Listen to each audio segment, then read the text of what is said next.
Hello बच्चों, M के study point में आप लोगों का एक बार फिर से स्वागत है। आज के इस वीडियो में हम लोग जो है पढ़ेंगे धूमकेतु नामक निबंध, जो कि गुनाकर मूले द्वारा रचित है। धूमकेतु नामक निबंध के बारे में कई सारे बच्चों का कमेंट्स आया कि सर ये निबंध समझ नहीं आ रहा है, इस निबंध को आप थोड़ा सा समझा दें बेहतरीन से, क्योंकि ये निबंध बहुत ही इम्पोर्टेंट है स्टूडेंट्स। हर एक जो है लाइन इसकी इम्पोर्टेंट है। इससे बहुत सारे एमसीक्यू और एसक्यू आते हैं और बच्चे उनको कर नहीं पाते और छोड़ देते हैं। इसीलिए इस निबंध को आपको ध्यान से पढ़ना चाहिए। तो अगर आप पूरे निबंध को अच्छे से समझना चाहते हैं और ऐसा चाहते हैं कि एग्ज़ाम में आपका एक भी क्वेश्चन ना छूटे, तो वीडियो के आखिर तक ज़रूर बने रहें। चलिए स्टार्ट करते हैं स्टूडेंट्स आज का ये चैप्टर। तो बच्चों, एम के स्टडी पॉइंट में आप लोगों का स्वागत है। सबसे पहले अगर मैं यहाँ बात करूं धूमकेतु शब्द का, तो धूमकेतु शब्द में दो शब्द हैं, एक है धूम और दूसरा है केतु। तो क्या अर्थ होता है, पहले हमको इसको समझना है। यानी सबसे पहले हमारा काम होगा कि जो शीर्षक है, शीर्षक का क्या मतलब होता है। शीर्षक यानी टाइटल को कहते हैं, यानी चैप्टर का जो नाम है उसको शीर्षक कहते हैं। तो यहाँ पर अगर बताया गया है, आप देख सकते कि धूम का अर्थ धुआं और केतु का अर्थ है पताका। यानी धूमकेतु जो है धुआं और पताका।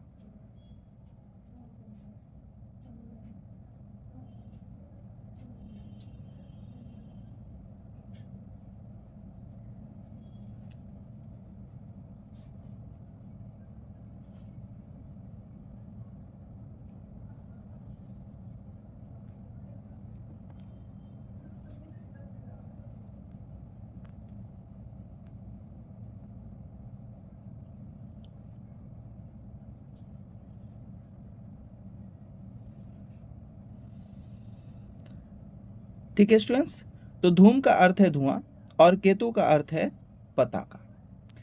इसीलिए पताका का मतलब क्या होता है? पताका का मतलब होता है झंडा, है ना। तो बोले कि धूम का मतलब क्या होता है? धुआं होता है, और केतु का मतलब होता है पताका। इसीलिए आकाश का जो दृश्य, आकाश में एक दृश्य दिखाई देता है, नज़ारा दिखाई देता है, वो जो धुएं की पताका जैसा होता है, यानी धुएं के जो है झंडे की तरह होता है, उसे हम लोग क्या कहते हैं? धूमकेतु कहते हैं। ठीक है। धूमकेतु को पुच्छल तारा भी कहते हैं। यानी धूमकेतु को और किस नाम से जानते हैं? पुच्छल तारा। पाश्चात्य ज्योतिष में धूमकेतु को क्या कहा गया था? पाश्चात्य ज्योतिष में धूमकेतु को कॉमेट शब्द से संबोधित किया गया था। कॉमेट, ठीक है। बोले पाश्चात्य ज्योतिष में धूमकेतु को कॉमेट कहा गया, लेकिन कॉमेट शब्द कहाँ से है? कॉमेट जो शब्द है वो यूनानी भाषा के कॉमेते शब्द से लिया गया है। यूनानी भाषा के कॉमेते शब्द से लिया गया है, ठीक है, जिसका अर्थ होता है लंबे बालों वाला। ठीक है, कॉमेते शब्द और जिसका अर्थ होता है लंबे बालों वाला। धूमकेतु शब्द बहुत पुराना है।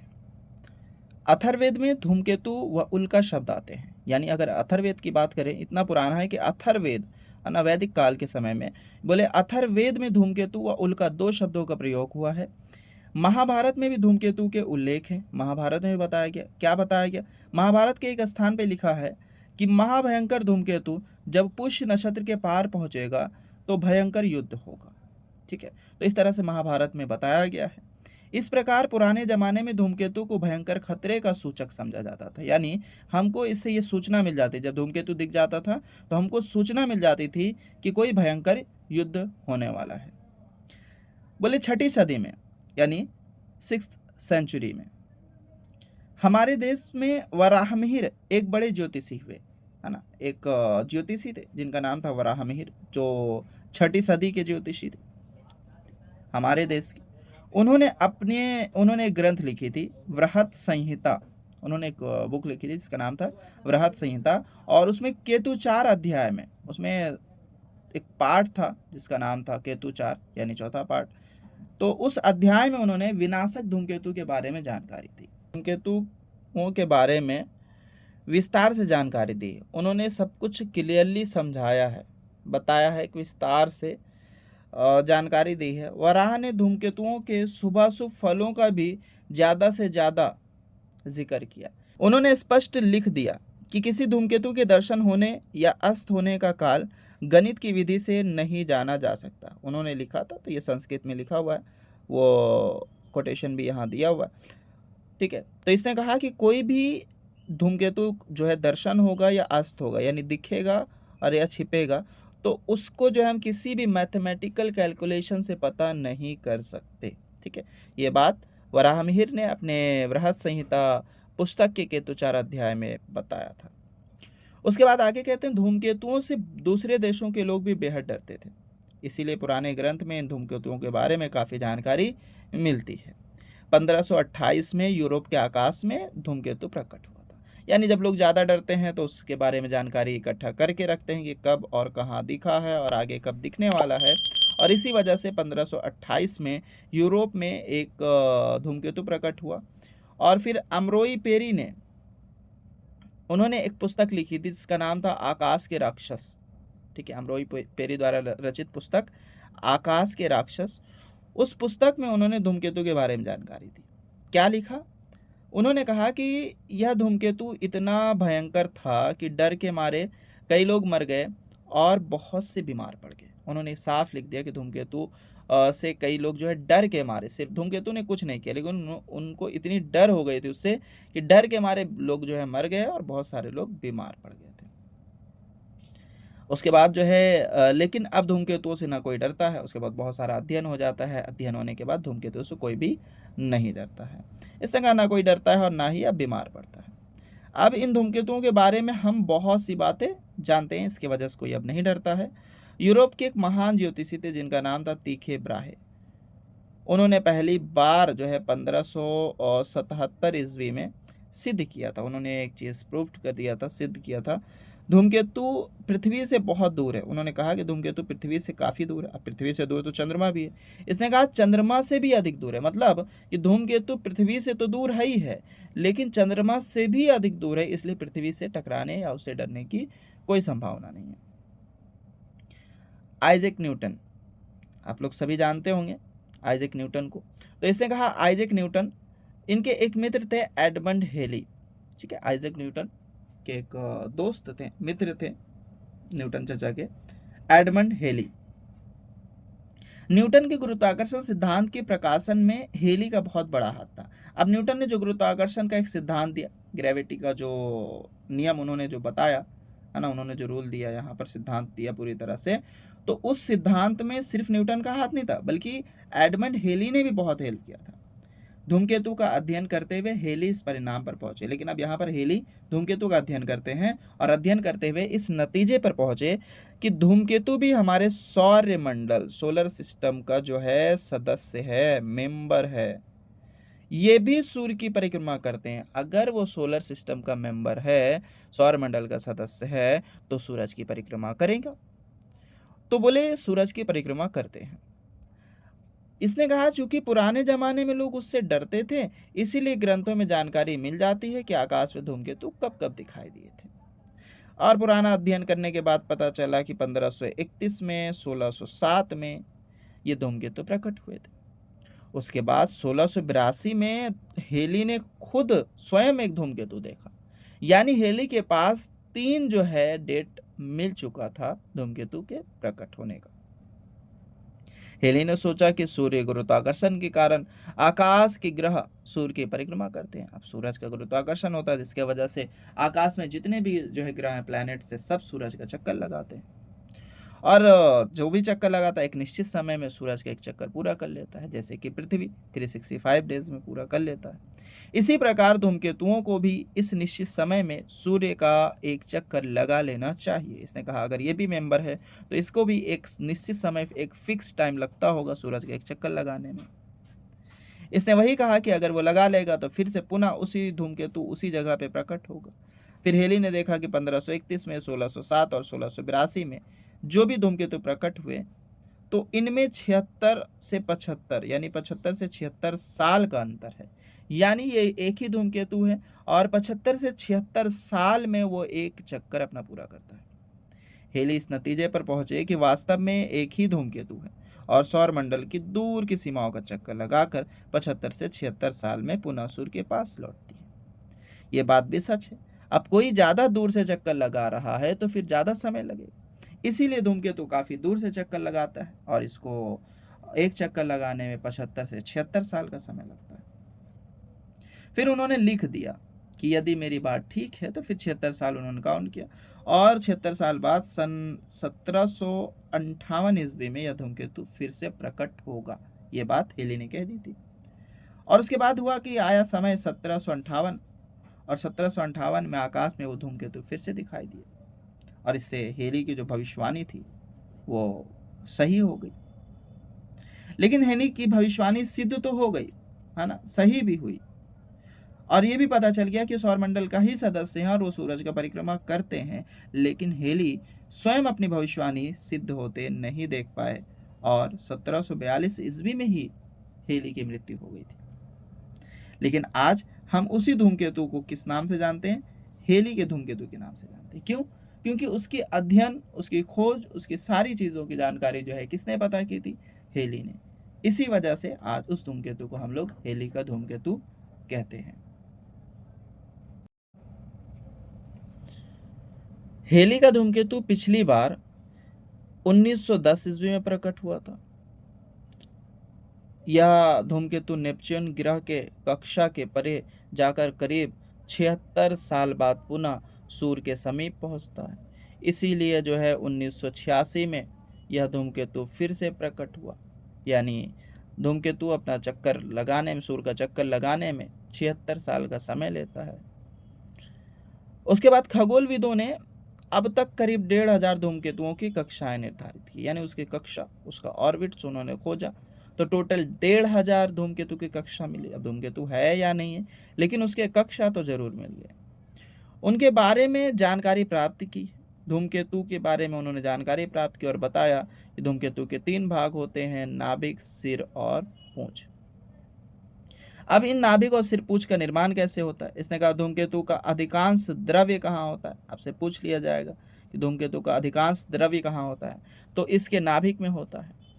नाभिक का अगर टोटल व्यास देखा जाए तो आधा किलोमीटर से शुरू होता है और 50 किलोमीटर तक हो सकता है। ये धूमकेतु के नाभिक बर्फ से बनी हुई गैसों तथा अन्य पदार्थों के टुकड़ों के मेल से बने होते हैं। यानी अगर पूछेगा धूमकेतु का नाभिक किससे बना है, तो वो बर्फीली गैसों से और कई सारे अन्य पदार्थ जो होते हैं, पार्टिकल्स हैं, उनको मिलकर बना है। धूमकेतु जब सूर्य के समीप पहुंचता है, यानी सूरज के नज़दीक पहुंचता है, तो सूर्य के ताप से गर्म हो जाता है। तो सूरज की जो गर्मी होती है उसके वजह से वो गर्म हो जाता है और इसकी बर्फीली गैसें तथा धूलिकण बाहर निकलती हैं। गर्म होने की वजह से इसकी गैस हो गए और धूली जो कण होंगे ये पूरी तरह से बाहर निकलने लगते हैं। बोले इससे सूर्य के सामने नाभिक की गैसें फैलकर चमकने लगती है और इस प्रकार धूमकेतु का सिर बनता है। तो यहाँ पर बता दिया धूमकेतु का सिर किस तरह से बनता है। जब जो है वो धूमकेतु गर्म होता है और गर्म होने के बाद उसकी बर्फीली गैसें और धूलिकण बाहर निकलती हैं, तो गैसें फैल करके सिर बनाते हैं। धूमकेतु के इस सिर का घेरा हजारों लाखों किलोमीटर हो सकता है। यानी जो सिर है वो हजारों और लाखों किलोमीटर हो सकता है। उसके बाद सूर्य से धूमकेतु की जो दूरी के अनुसार ये जो सिर है वो घटता और बढ़ता है, क्योंकि जब गर्म होगा तो धूमकेतु का सिर जो होगा वो फैलेगा, बड़ा हो जाएगा और जब वो दूर हो जाएगा तो ठंडा हो जाएगा और जिससे सिकुड़ता और छोटा हो जाएगा। धूमकेतु के नाभिक से निकली हुई गैसें और सौर वायु अथवा विकिरण के दाब से दूर तक फैलती है। यानी जो गैस निकलते हैं तो वहाँ सौर मंडल में कुछ वायु मौजूद है तथा विकिरण की दाब, जो लाइट के जो है प्रेशर होता है, उसका जो स्पीड होता है, उसके वजह से जो हल्की गैसें होती हैं वो काफ़ी दूर तक फैल जाती हैं और फैलने के बाद चमकती हैं और उसको ही हम लोग धूमकेतु का पूंछ कहते हैं, है ना। यानी अगर यहाँ पर धूमकेतु है, ठीक है, तो यहाँ से जो है इस तरफ वो जा रहा है, तो यहाँ से अगर जो हल्की गैस है वो यहाँ इस तरह से फैल जाती हैं और फैलने के बाद ये धूमकेतु का पूंछ का निर्माण हो जाता है। ज्योतिर्यान हेली के धूमकेतु के पास चूंकि सौर वायु अथवा विकिरण के प्रभाव से उसकी पूंछ फैलती है, काफ़ी फैल जाती है और चमकती है, इसीलिए यह सूर्य के विपरीत दिशा में होती है।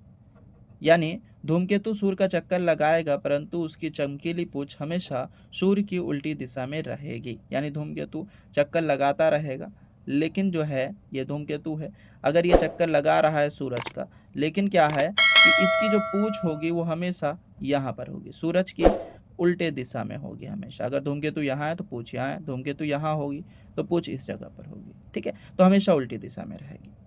बोले सभी धूमकेतु अत्यधिक अंडाकार कक्षा में सूर्य की परिक्रमा करते हैं, ठीक है। हमने देखा है कि सौरमंडल के प्रायः सभी ग्रह तथा उपग्रह समतल में सूर्य का परिक्रमा करते हैं, एक समतल में एक बराबर उसमें सूर्य का जो है चक्कर लगाते हैं। लेकिन धूमकेतु इस नियम के अपवाद है, इससे उल्टा है। कहते हैं कि धूमकेतु ग्रहों के समतल के साथ कई अंशों का कोण बनाते हुए परिक्रमा करती है। वो तो समतल के साथ जो है चक्कर लगाती है, साथ ही साथ कई अंशों का, कई डिग्री का वो कोण बना देती है, ठीक है, एंगल क्रिएट करती है। कुछ धूमकेतु बहुत छोटी अंडाकार कक्ष में सूर्य की परिक्रमा करते हैं। अब जो बहुत नज़दीक होते हैं, कुछ सूरज के नज़दीक से चक्कर लगाते हैं, तो ऐसे धूमकेतु 3 से 10 साल के अंदर सूर्य का परिक्रमा कर लेते हैं। अब जाहिर सी बात है, अगर उसको 7 साल का समय लग रहा है तो फिर वो बहुत नज़दीक से चक्कर लगा रहा है। लेकिन ऐसे धूमकेतु को अक्सर अपनी जान से हाथ धोना पड़ता है। क्यों? क्योंकि आपको पहले बताया गया कि धूमकेतु जब वो सूरज के नज़दीक होता है तो पिघलता है, और जब वो पिघलेगा तो बर्फीली गैसों से ही धूमकेतु बनी और वो पूरी तरह से नष्ट हो जाएगी। सूर्य के प्रभाव से ये जल्दी खत्म हो जाते हैं। जैसे कि एक धूमकेतु है जिसका नाम है बिएला के धूमकेतु, ठीक है, इस चीज़ को जान लो। यह धूमकेतु करीब 7 साल में सूर्य का चक्कर लगाता है। एक चक्कर लगाने में उसको 7 साल का समय लगता है। जैसे कि पहले 1832 में और फिर 1939 में। ये 1900 के जगह में ये हो जाएगा 1800, ठीक है, 1839 में देखा गया था। फिर 1845 में इसका इंतज़ार हो रहा था, लेकिन दिखा कि ये टुकड़ों में बट गए थे। ये धूमकेतु टुकड़ों में दिखाई दिए थे। धीरे धीरे ये दो टुकड़े एक दूसरे से दूर चले गए, क्योंकि अब दोनों हल्के हो गए, अलग अलग वेट के हो गए, तो दोनों गुरुत्वाकर्षण बल के अनुसार जो है वो यहाँ से वहाँ चले गए, दूर होते चले गए। अंत में 1872 में खगोलविदों ने देखा कि जिस स्थान पर इस धूमकेतु को प्रकट होना चाहिए था, वहाँ से उल्काओं की वर्षा हो रही है। जहाँ उसको दिखना चाहिए था वहाँ दिख तो नहीं रहे, वहाँ से बर्फ की बारिश हो रही है। इससे स्पष्ट हो गया कि जो धूमकेतु नज़दीक से सूर्य की परिक्रमा करते हैं, नज़दीक से सूरज का चक्कर लगाते हैं, वे अंत में नष्ट हो जाते हैं, पिघल जाते हैं, ख़त्म हो जाते हैं। और पृथ्वी जब उनके समीप से गुजरती है, पृथ्वी का जो हिस्सा उसके करीब से गुजरता है, तो वायुमंडल में उल्काओं की वर्षा हो जाती है, बर्फ़ की बारिश हो जाती है ना, बड़े बड़े पत्थर जैसे बर्फ़ गिरते हैं। इससे यह भी पता चला कि जब आकाश के किसी एक स्थान पर उल्काओं की वर्षा होती है तो वे विखंडित धूमकेतु के कण होते हैं। तो किसी एक जगह से अगर उल्काओं की वर्षा हो रही है तो ये धूमकेतु का टूटा हुआ हिस्सा है, विखंडित कण है। सभी धूमकेतु नज़दीक से सूर्य का परिक्रमा नहीं करते। इसने कहा सभी धूमकेतु, ऐसा नहीं है। हाँ देखो, बेला के धूमकेतु 7 साल में एक चक्कर लगाता है, नज़दीक से रहता है, जबकि जो है हेली का धूमकेतु 76 साल में एक चक्कर लगाता है, तो दूर से रहता है।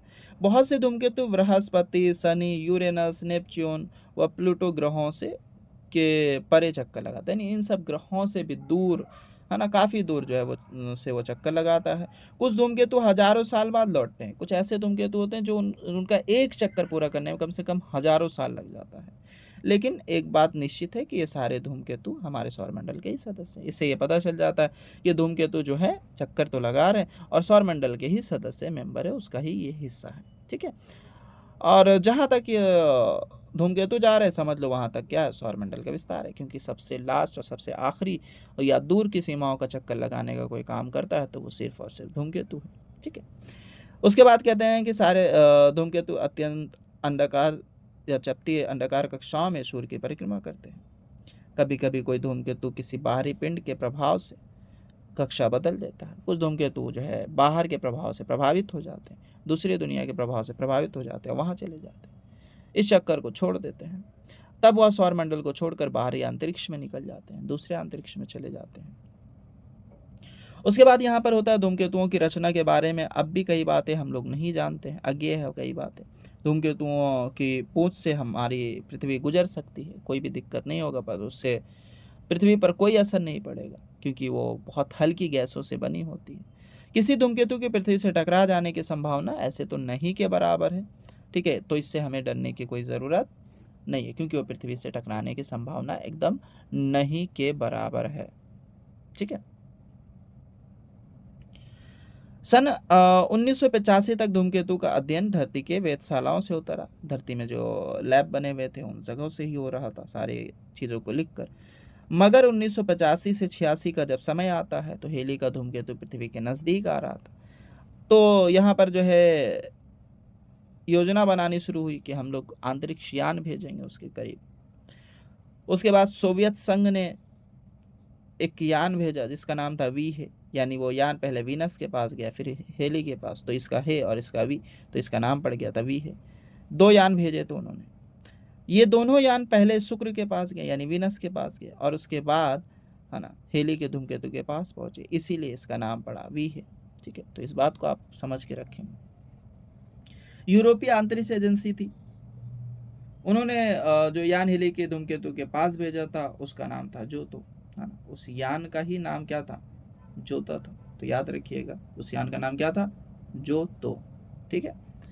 जापान ने भी अपने 2 यान हेली के धूमकेतु के नज़दीक भेजे थे, लेकिन उन्होंने नाम नहीं बताया कि उसका क्या नाम था, लेकिन 2 यान उन्होंने भेजा था। धरती से भेजे गए जो यान थे 1986 में हेली के धूमकेतु के पास पहुंचे, जबकि वो वापस जा रहा था, यानी वो पृथ्वी से क्रॉस करके वो निकल रहा था। ठीक है। विहे यानों के सहयोग से, यानी विहे जो यान पहले से गया था उसकी मदद से, जो जोतो यान था, ठीक है, यूरोपीय अंतरिक्ष एजेंसी का, उस यान को धूमकेतु के और नज़दीक पहुंचाया गया उसकी मदद से। और उस यान में लगे हुए थे कैमरे और बहुत सारे यंत्र उपकरण थे। तो जो धूमकेतु का बहुत नज़दीक से परीक्षण किया, उसका अध्ययन किया और जानकारी कहाँ भेजी? धरती तक भेजी। उसके बाद नई जानकारी मिली। इस नई जानकारी में क्या था? नई जानकारी के अनुसार हेली का जो धूमकेतु है उसका नाभिक है 16 × 9 किलोमीटर, यानी 16 × 9 किलोमीटर। इस धूमकेतु से प्रति सेकंड यानी हर सेकंड 10 टन धूल निकलता है, 30 टन जो है गैस उत्सर्जित होती है, यानी धूल और गैस, 10 टन धूल और 30 टन गैस निकलती है, जो इसकी लंबी पूंछ का सृजन करती है, और जिसके वजह से कई सारी हल्की गैसें होती है और लंबी पूंछ बन जाती है। उसका चक्रण काल करीब 54 घंटे, उसके घूमने का जो काल है 54 घंटा है। हेली का धूमकेतु जो है 2062 में पुनः पृथ्वी के समीप पहुंचा, यानी यहाँ से भी सवाल आएगा कि हेली का धूमकेतु अब कब दिखने की जो है संभावना है, तो 2062 में। तब इसके नज़दीक मानव को भी भेजना संभव होगा। उसके बाद हम लोग जो है इंसानों को भी उसके काफ़ी करीब पहुंचा सकेंगे। तो स्टूडेंट्स, हमने बहुत अच्छे से कोशिश की है कि आप लोगों को ये धूमकेतु चैप्टर समझा सके, और उम्मीद है आप लोगों को समझ आया होगा। अगर आपको वीडियो समझ आई है, चैप्टर समझ आया, तो आप वीडियो को लाइक कर दें। अगर आप चैनल पर नए हैं तो चैनल को सब्सक्राइब ज़रूर कर दें, और इसी तरह से किसी भी चैप्टर्स में आपको डाउट्स है तो आप कमेंट भी करें, और इस चैप्टर से भी कोई डाउट्स है तो आप कमेंट ज़रूर करें, और जल्द से जल्द जितना हो सकेगा आप लोगों के लिए वो वीडियो लाने की कोशिश करूँगा। धन्यवाद बच्चों।